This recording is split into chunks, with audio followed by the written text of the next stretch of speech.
पर हमारे सभी का यहाँ पर उस संगीत के साथ पर जो पैर चल रहे थे, तो ये दादा बदाजी पार्क अभी कैंसिल करो, युवा युवती पार्क यहाँ पर लिखना चाहिए। तो इस प्रकार का संगीत के आधार पर अपने पैर चलना, ये तो दादा दादी नाना नानी का काम हो ही नहीं सकता। और इसलिए आते समय तो मैं दादा दादी पार्क के मेंबर्स को मिलने आया था, लेकिन लग रहा है कि कॉलेज के युवा युवतियों को मिलके मैं जा रहा हूं। और सही में मुझे आश्चर्य लगता है कि अपने देश में, अपने संस्कृति में श्रावण के दिनों के इतने त्योहार हैं, फिर भी अपने यहाँ मैं आज व्हाट्सएप सुबह खोला तो हैप्पी फ्रेंडशिप डे। अरे अपने यहाँ तो फ्रेंडशिप कृष्ण सुदामा के समय से 365 दिन चलती है, ये तो एक दिन की काय को फ्रेंडशिप है। और father's day, mother's day, daughter's day, teacher's day, अपनी संस्कृति में तो ये सब 365 दिन चलने वाले डेज होते हैं।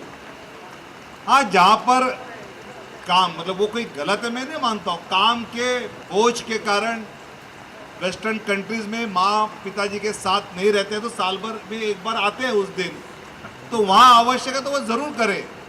लेकिन अपने यहाँ मेरा मानना है कि अपने संस्कृति के अंदर इस प्रकार की बातों का अंतर्भाव हुआ है कि अपने देश में आज इस प्रकार मदर्स डे और फादर्स डे और डॉटर्स डे या फ्रेंडशिप डे मनाने की अभी आवश्यकता नहीं है।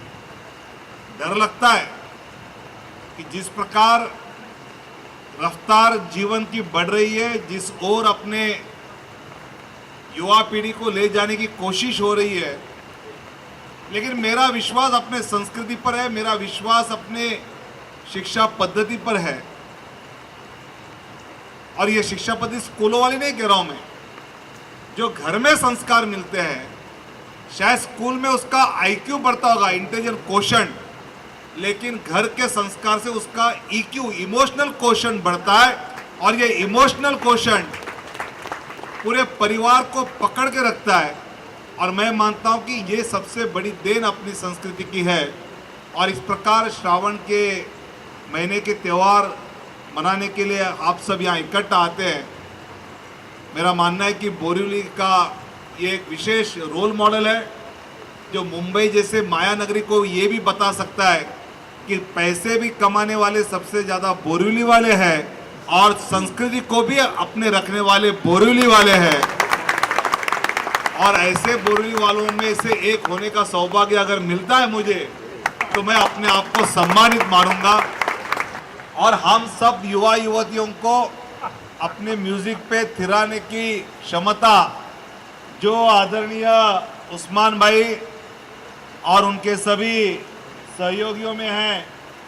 यहाँ पर मैं पढ़ रहा था, धीरे धीरे बोरीवली आना तो गुजराती सीखना पड़ेगा ना, इसलिए मैं पढ़ने की कोशिश कर रहा था और मैं पढ़ पाया कि उस्मान भाई और मृदुला बेन, इन्होंने जो बढ़िया संगीत का लाभ हमको दिया है, मैं उन सबका भी, और जिस प्रकार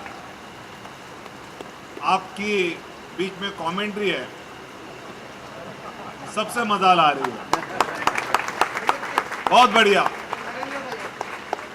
नरेंद्र भाई है, एक दिल्ली वाले नरेंद्र, एक बोरीवली वाले नरेंद्र। वो देश को तरक्की पे लेके जा रहे हैं।